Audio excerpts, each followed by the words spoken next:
एक गाना आपने गाया अल्बर्ट हॉल पर, एक कार्यक्रम में आप गए थे, आपको बताया गया था वो गाना कि आपने खुद से वो गाया गाना है जीना यहाँ मरना यहाँ इसके सिवा जाना का। अच्छा, मैं आपसे जानना चाह रहा हूँ आपका जो सरनेम है इसके पीछे की कहानी क्या है? वो कहते हैं पायलट का प्लेन हवा में टेक ऑफ कब करेगा, कुछ कहते हैं लैंडिंग कब होगी। आपको नहीं लगता कि कभी दिल्ली से आते हुए एक बार असलियत में जो प्लेन है उसकी लैंडिंग करा ही देता हूँ, तो इनका जो ये बार बार कहना है ये भी एक हो जाएगा।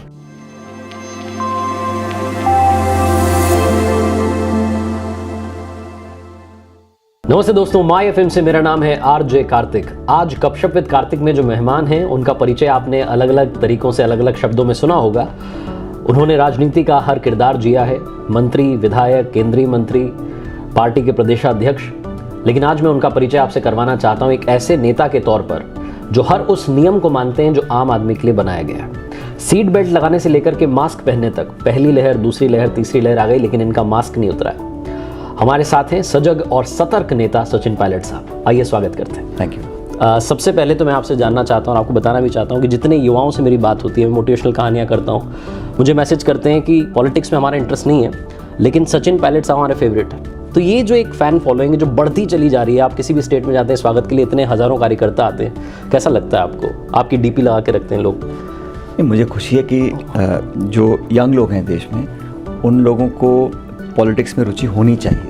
और जिस देश के युवाओं का राजनीति से, पॉलिसी मेकिंग से मन हट जाता है तो वो दिशाहीन हो जाते हैं। और मैंने कोशिश की है पिछले 20 सालों में, जब से मैं राजनीति में हूँ, कि लोगों को साथ लेकर चलें, उनकी आवाज़ को सुनें और जो भी चर्चा वार्ता हो वो एक तरफा नहीं होनी चाहिए।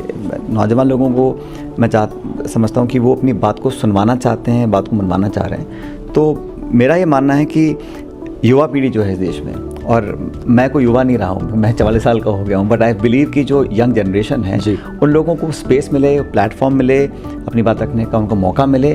और इस देश का जो युवा है उसमें जो प्रतिभाएं हैं वो अकल्पनीय हैं। उनको सही दिशा और डायरेक्शन अगर मिलेगा तो बहुत कुछ हासिल कर सकते हैं। यहाँ तक आपने मेरी बात बोली है, मैंने जब मुझे कोई अपॉर्चुनिटी मिली है सरकार में, पार्टी में, पॉलिटिक्स में, मैंने कोशिश की है कि मैं नौजवान लोगों को और मौका दूं। और मुझ जैसे लोगों को जिनको बहुत कुछ बहुत जल्दी मिल गया, अब हमारी जिम्मेदारी बनती है कि मैं अगली पीढ़ी का हैंड होल्डिंग करूं, उनको समझाऊं, उनको अपने अनुभव से परिचित करवाऊं। जो मैंने अच्छा अनुभव रहा वो बताऊं, जो मेरे को ख़राब अनुभव रहा वो भी उनको बताऊं। तो उनको गाइड करके उनको आगे अगर हम जगह देते हैं, स्पेस देते हैं, यही एक दायित्व होना चाहिए हर जनरेशन का। तो इसी दिशा में हम लोग काम करने की कोशिश कर रहे हैं। बिल्कुल। अभी आपने पॉलिटिक्स की बात की तो मैं लीडर की क्या खूबियां हैं आपके हिसाब से? एक लीडर क्या होता है अगर आप अपने शब्दों में बताएं? देखिए, लीडर तो हर कॉर्पोरेट वर्ल्ड में होते हैं, स्पोर्ट्स में होते हैं, पब्लिक लाइफ में तो होते ही हैं। लेकिन लीडर एक ऐसा इंसान होना चाहिए जो लोगों को इंस्पायर करे, जो खुले मन से बात को बोल सके, अपनी कमियों को एक्सेप्ट कर सके और सही और गलत में फ़र्क जाने। और कई बार क्या है, हम लोग अच्छी बातें बोलते हैं लेकिन सही बात नहीं बोलते हैं। सही बात थोड़ी कड़वी हो सकती है उस मौके के लिए, लेकिन लॉन्ग रन में लीडर वही है जो निष्पक्षता से, निष्ठा से, निस्वार्थ भाव से अपनी बात स्पष्टता से रखे और उस पर अड़ग रहे। मैं आज कुछ बोलूँ, कल कुछ बोलूँ, परसों कुछ बोलूँ, उसका मैं नहीं समझता हूँ कि बहुत ज़्यादा लोग लॉन्ग टर्म तक अप्रिशिएट करते हैं। तो अपनी बात पर बन के रहना चाहिए और सही को सही बोलना चाहिए। जो मुझे सूट करे तो सही है, कल को सूट नहीं करे तो वो गलत है। तो इतना फ्लेक्सिबल मैं समझता हूँ नहीं होना चाहिए। बिल्कुल स्पष्ट होना चाहिए, निडर होना चाहिए। अच्छा, मैं आपसे जानना चाह रहा हूँ आपका जो सरनेम है इसके पीछे की कहानी क्या है, पायलट सरनेम की? तो मेरे स्वर्गीय पिताजी एयरफोर्स में थे और उन्होंने लगभग 1.5 दशक तक एक एयरफोर्स में एज ए स्क्वाड्रन लीडर काम किया, एज ए फाइटर पायलट। तो उसके बाद 1980 में उनकी इच्छा हुई कि वो अपना इस्तीफा देके राजनीति में आए। और उस समय इंदिरा गांधी जी विपक्ष में थी, तो उन्होंने कांग्रेस पार्टी को ज्वाइन किया और इंदिरा जी को बोल के उन्होंने कहा कि मैं राजनीति लड़ना चाहता हूँ। तो उन्होंने उनको पहली बार चुनाव लड़ने का मौका दिया। जब चुनाव लड़ने के लिए वो गए भरतपुर में, तो वहाँ पे उनको कोई जानता नहीं था कि राजनीति में बिल्कुल नए आए थे, उनका कोई गॉडफादर नहीं था। तो वो अपना नामांकन भरने के लिए गए जिला कलेक्टर के ऑफिस के अंदर। तो वहाँ के जो उस समय के जिला कलेक्टर थे, उनको लगा कि ये अफसर है, इस्तीफा दे के आया है, इसको कुछ जानता नहीं है। तो उनका सजेशन था कि भाई आप अपना जो नाम है ना, क्योंकि सब पूछते थे कि भाई इंदिरा जी ने किस व्यक्ति को भेजा है, तो उन्होंने कहा वो एक पायलट है जो इस्तीफा दे के आया है चुनाव लड़ने के लिए। तो वहाँ जो रिटर्निंग ऑफिसर थे उन्होंने उनको सजेस्ट किया कि भाई आप अपना नाम जो बैलेट पेपर होता है उसमें रखो ताकि उनको पता पड़े कि आप कौन से हो राजेश। तो उन्होंने उस टाइम अपना उसी दफ्तर में 2 रुपये का एफिडेविट दिया और उस समय अपना नाम उस जो मत पत्र होता है, बैलेट पेपर होता है, Right. उस पर राजेश पायलट लिखवाया। अब जब चुनाव हुआ तो वोट पड़े, फिर जब ऑफिशियल नाम था वो उनका राजेश पायलट हो गया उस समय चुनाव के दौरान, और उस समय से ही एक फैमिली नेम हुआ। तो हम लोग जब छोटे थे, मैं मेरी बहन, हम स्कूल में दाखिला किया तो फादर्स नेम राजेश पायलट, सन नेम सचिन पायलट, तो वो फिर वो नाम जन्म से पड़ गया। तो जन्म से ही पायलट बन गए थे। लेकिन ये जो पायलट सर नेम है, इसकी भी कहानी है आपके लिए। मीडिया के हमारे जो मित्र हैं, न्यूज़ चैनल में, न्यूज़पेपर में, वो कहते हैं पायलट का प्लेन हवा में है, टेक ऑफ कब करेगा, कुछ कहते हैं लैंडिंग कब होगी। आपको नहीं लगता कि कभी दिल्ली से आते हुए एक बार असलियत में जो प्लेन है उसकी लैंडिंग कराई देता हूँ, तो इनका जो ये बार बार कहना है ये भी एक हो जाएगा। आप भी सुनते होंगे ऐसी काफ़ी बातें। उन्हें गुमा है कि मेरी उड़ान कुछ कम है, मुझे यकीन है कि आसमान कुछ कम है।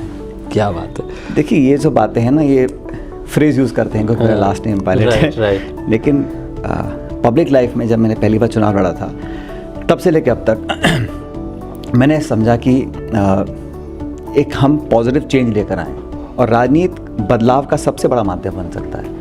अगर हम पब्लिक लाइफ में हैं और वही घिसे पीटे बातें बोल रहे हैं, वही काम को कर रहे हैं, उसी धारा में बह रहे हैं और स्टेटस को एक्सेप्ट कर रहे हैं, then we are not bringing about a change. To bring about a positive change, लोगों के अंदर एक एजेंट बनना चाहिए चेंज का। और पॉलिटिक्स में समझता हूँ एक बहुत फैंटास्टिक प्लेटफॉर्म है जहाँ यंग लोग अपनी एम्बिशंस को, अपनी डिटर्मिनेशन को, अपनी इमेजिनेशन को, अपनी क्रिएटिविटी को एग्जिबिट कर सकते हैं। इसलिए जितना हो सका मैंने पिछले 20 साल में कोशिश की है कि एक नई डायरेक्शन दें, एक नई बात को रखें, और मुझे लगता है कि कुछ हद तक भगवान का आशीर्वाद रहा कि हमें कामयाबी भी मिली है। But I think a long way to go still. Right. अब मैं आपसे जानना चाह रहा हूँ, पॉलिटिक्स में आने से पहले आपने बीबीसी में भी थोड़े समय के लिए काम किया, कॉर्पोरेट में भी आपने काम किया, फिर जब आप पॉलिटिक्स में आए, कितना डिफ़िकल्ट रहा एडजस्ट होना, या आसान था कि मतलब आपको कितना चेंज लगा इन दोनों दुनियाओं में? मेरे फादर कहा करते थे, कहते हैं हम फौज में थे ना, तो उनके जो सीनियर ऑफिसर्स थे वो बोलते थे कि भाई राजेश, जो मन में है वो फट बोल देना चाहिए अपने जूनियर को, अपने सीनियर को।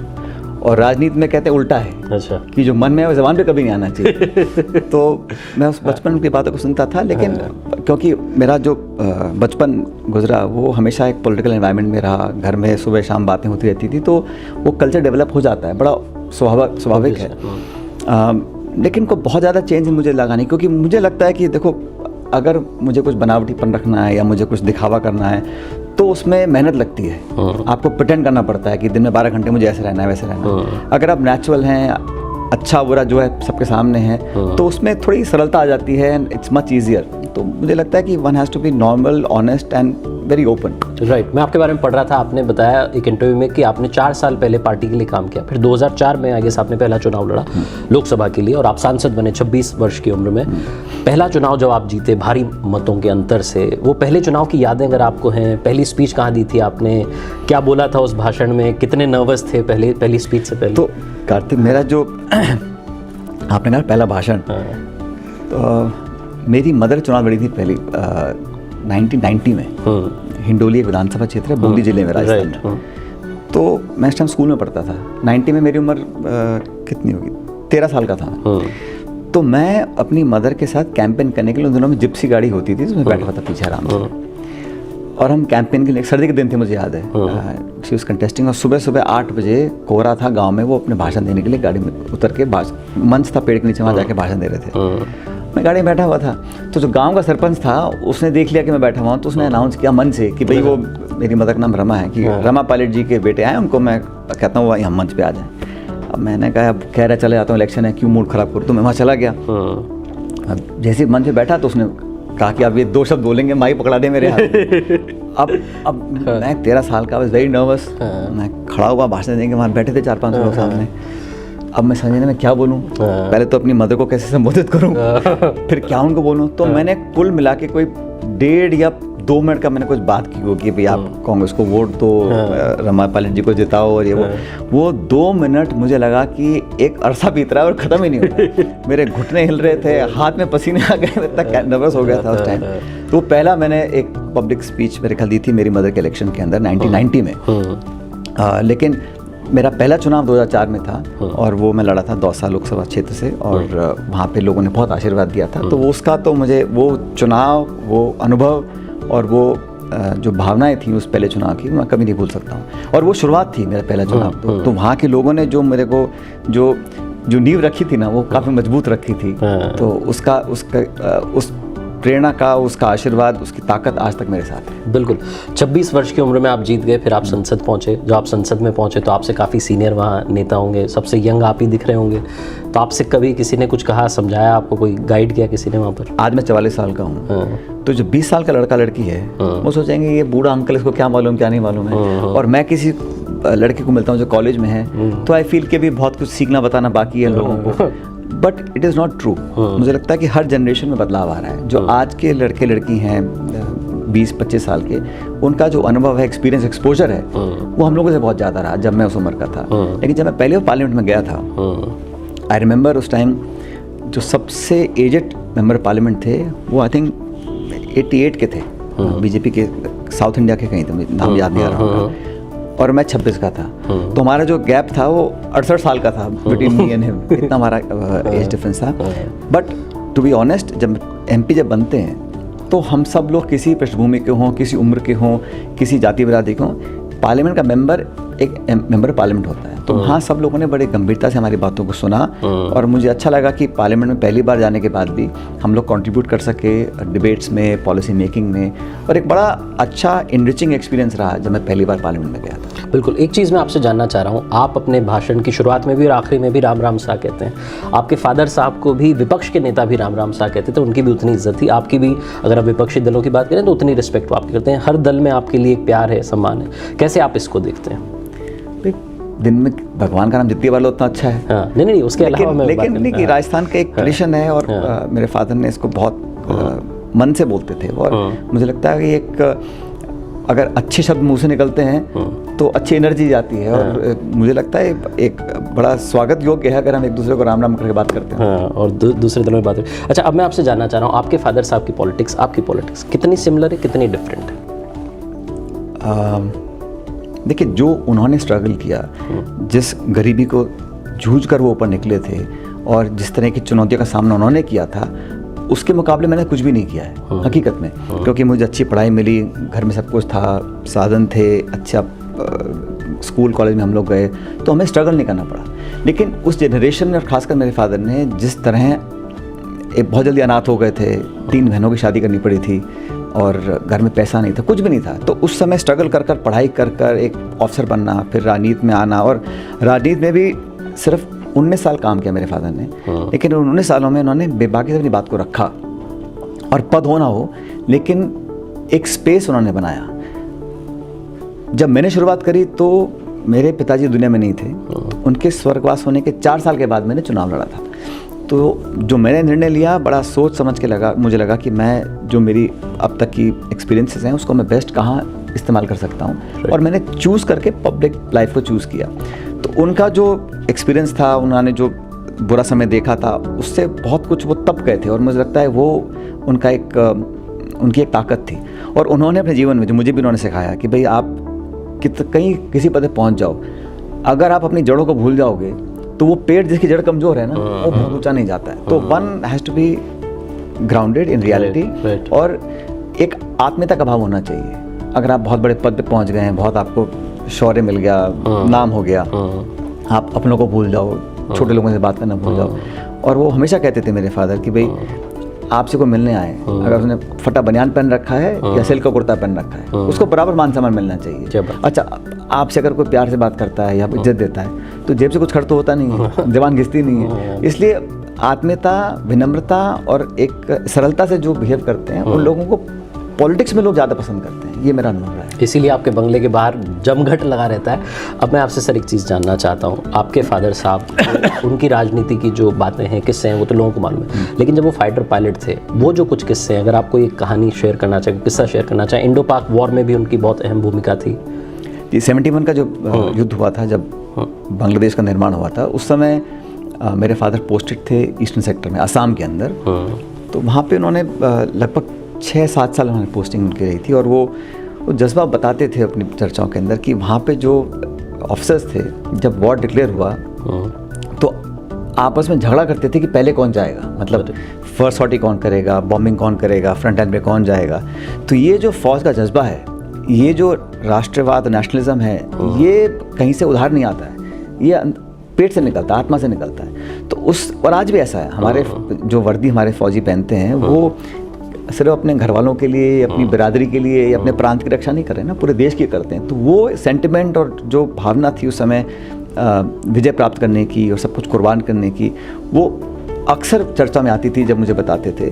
तो 71 का वॉर जो था बड़ा अजीब तरह का वॉर था, क्योंकि उस समय इंदिरा गांधी जी प्रधानमंत्री थी और उन्होंने जब युद्ध की घोषणा करी तो अमेरिका ने कहा था कि हम अपना 7वां बेड़ा भेजेंगे बे ऑफ बंगाल में, बंगाल की खाड़ी में। और उस समय भारत को बहुत ज़्यादा आर्थिक रूप से मजबूत नहीं था, हमारी सेना भी ताकतवर नहीं थी।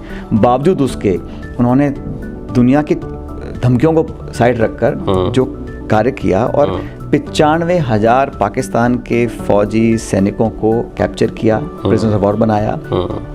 आर्मी ने, एयरफोर्स ने, नेवी ने मिलकर काम किया। तो जो लीडरशिप थी उस समय की, उसने और हमारे लोगों के जो शौर्य था जो सैनिकों का, उसका बल देखकर सब लोग आश्चर्यचकित थे। और मुझे फक्र होता है, खुशी होती है, क्योंकि हम कहानियाँ सुनते हैं ना कि भाई फलां ने जो किया, लेकिन जब घर ने कुछ किया है, मेरे फादर ने कुछ किया, तो उसका जो कंट्रीब्यूशन था, जो बॉम्बिंग जिन्होंने करी जाके ईस्ट पाकिस्तान में, उसका बहुत किस्से सुनाया करते थे हम लोगों को। तो मुझे बड़ा फ़ख्र महसूस होता है कि उन्होंने उस वॉर में पार्टिसिपेट किया था। आपके पूज्य पिताजी आपको आर्मी यूनिफॉर्म में देखना चाहते थे, अब आप कैप्टन?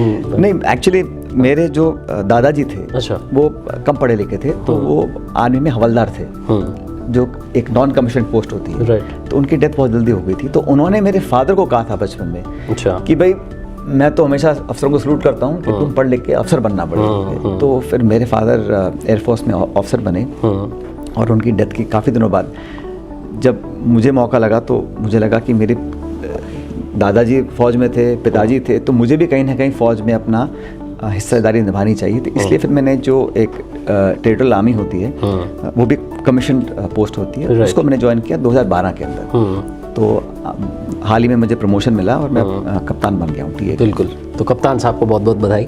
अब मैं जानना चाह रहा हूँ, आप जब ट्रैवल करते हैं राजस्थान में, आपके लगातार दौरे चल रहे होते हैं, अलग अलग तस्वीरें भी आती है। एक तस्वीर बड़ी वायरल हुई थी जिसमें आप शेव कर रहे थे, किसी झोपड़ी में थे, वहाँ पर रुके थे आप।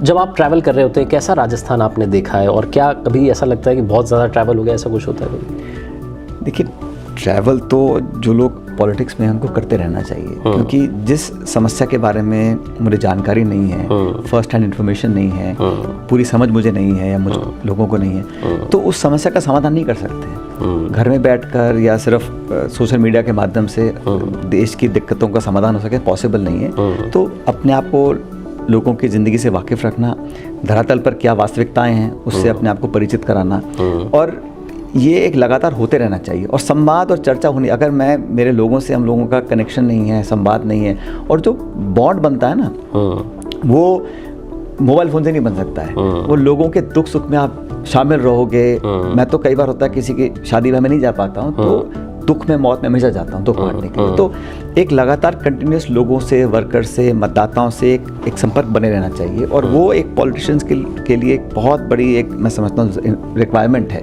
कुछ लोग अपने आप को दूर कर लेते हैं, उसका नुकसान होता है। तो मुझे तो बड़ी खुशी होती है जब मैं लोगों से मिलता हूँ, आशीर्वाद मिलता है, कभी कुछ आलोचना भी करते हैं, उसको भी स्वीकार करता हूँ। तो लगातार मिलते रहना, ट्रैवल करना, और राजस्थान में मुझे बहुत मौका मिला। बहुत बड़ा प्रदेश है, जैसा आप जानते हो, राजस्थान हिंदुस्तान का सबसे बड़ा सूबा है जियोग्राफिकली। तो इतने बड़े राजस्थान के अंदर बहुत कुछ मैंने ट्रैवल किया, लाखों किलोमीटर। तो बहुत कुछ देखा, सीखा, समझा, अनुभव किया। बड़ा अच्छा एक्सपीरियंस रहा, और मैं उम्मीद करता हूँ कि आने वाले टाइम में मैं और इसको ज़्यादा कर सकता हूँ। बिल्कुल, आपने सुख दुख की बात की। अभी इस वक्त हम पैंडेमिक का सामना कर रहे हैं। क्या आपको नहीं लगता कि नेताओं की रिस्पॉन्सिबिलिटीज़ पैंडेमिक में बहुत ज़्यादा बढ़ गई? लेकिन हम कुछ नेताओं को देखते हैं जो मास्क नहीं लगाए होते हैं, जो लगातार कई बार तो ऐसे बयान भी देते हैं कोरोना कुछ नहीं होता है। आपको क्या लगता है, अगर हम पैंडेमिक की बात करें, नेताओं की जिम्मेदारी कितनी बढ़ गई? मैंने शुरू में कहा आपको, नेता वही है, लीडर वही है जो सही बात कह सके। अगर मुझे सूट करता है तो मैं कहता हूँ कोरोना नहीं है, और सूट नहीं करता कहता हूँ मेरे कोरोना हो गया। ऐसा नहीं हो सकता। देखिए, you have to be scientific. और अगर हम एक्सपेक्ट करते हैं नागरिकों से कि आप कर्फ्यू का पालना करिए, गाइडलाइंस की पालना करिए, लॉकडाउन की पालना करिए, मास्क पहनिए, हाइजीन रहिए, अगर हम खुद ही नहीं कर रहे हैं तो किस मुंह से आप एक्सपेक्ट करते हैं कि लोग उसको फॉलो करेंगे? तो leader must lead by example. इसलिए जो भी नेता या जो भी पब्लिक लाइफ में है, जो भी पर्सनैलिटीज़ हैं, सेलिब्रिटीज़ हैं, उनको तो लोग लुक अप टू करते हैं ना, उनको देखते हैं कि वे क्या कर रहे हैं। तो we must lead by example. And हम लोग जो बोलते हैं ना, लोग उससे ज़्यादा देखते हैं हम करते क्या हैं। राइट। तो बोलना बड़ा आसान है, लेकिन करना थोड़ा मुश्किल होता है। तो we must do things that we expect others to do. इसलिए इस पेंडेमिक के माहौल में तो सुरक्षित रहना, सेफ रहना, हाइजीनिक रहना, ये सब हम लोगों को कहना है और करना है, तभी जाके हम लोग इस चुनौती का सामना कर पाएंगे। आखिरी 2 सवाल हैं, शायद इन सवालों में वो जवाब मिले जो जनता जानना चाह रही है। एक सवाल है, कुछ लोग कहते हैं कि सचिन पायलट साहब में सब्र नहीं है, और कुछ लोग कहते हैं कि सचिन पायलट साहब का सबसे बड़ा हथियार है उनका सब्र, पेशेंस जो है। आप क्या कहते हैं?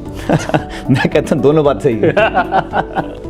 अच्छा जी, एक आखिरी देखो सवाल सब्र की बात जहाँ तक है ना, देखो थोड़ा आदमी को, इंसान को इम्पेशेंस, एम्बिशन, कुछ करने की चाह, कुछ करने की टीस और लालसा होनी चाहिए। अगर आपका पेट भरा है, संतुष्ट हो, घर बैठे हो, तो आप फिर इतना एफर्ट, एनर्जी नहीं दे पाएंगे अपने मिशन में जो आपका मिशन है। राइट। और मैं हमेशा कहता हूँ लाइफ में, मुझे तो खैर बहुत कुछ भगवान ने दिया है, लेकिन औरों के लिए भी कहना चाहता हूँ कि एवरीथिंग हैपन्स विद टाइम। और किस्मत में जो लिखा है उसे कोई छीन नहीं सकता, और जो नहीं लिखा उसे कोई दे नहीं सकता। बट किस्मत तब काम करती है जब कर्म करो आप। राइट। आप कर्म नहीं करो, हाथ बांध के बैठे रहो, तो कुछ होने वाला नहीं है। तो we must work, be patient, लेकिन हमेशा एक लाइफ में ऑब्जेक्टिव होना चाहिए। राइट। अगर आपका एम नहीं है, मिशन नहीं है, ऑब्जेक्टिव नहीं है, और आप इधर उधर भटक रहे हो, तो बहुत ज़्यादा, क्योंकि ज़िंदगी बड़ी सीमित होती है। वी हैव वन लाइफ, तो we must make most of it, and every day must count. Absolutely. Last में जाते जाते एक गाना आपने गाया अल्बर्ट हॉल पर, एक कार्यक्रम में आप गए थे, आपको बताया गया था वो गाना कि आपने खुद से वो गाया। गाना है जीना यहाँ मरना यहाँ, इसके सिवा जाना का। हाँ। मैसेज दे रहे थे आपकी, गाना गा रहे थे? दोनों सही। दोनों सही है। Thank you so much sir. आखिरी में आपका क्या संदेश रहेगा हमारे सारे व्यूअर्स के लिए? नहीं, आई जस्ट थिंक हम सबको इस चुनौतीपूर्ण समय में अपने आप को सेफ रखना चाहिए, और ये समय भी निकलेगा। हम लोगों ने बहुत चैलेंजेस को ओवरकम किया है, इसमें भी हम लोग कामयाब होंगे, और इसके बाद दुगनी ताकत से पूरे समाज को, सब लोगों को मिलकर काम करना चाहिए, ताकि we can achieve our true potential. Thank you so much sir, बात करने के लिए बहुत बहुत धन्यवाद। थैंक यू, बहुत बहुत शुक्रिया। Ram Ram sir. Ram Ram sir. Ram Ram sir.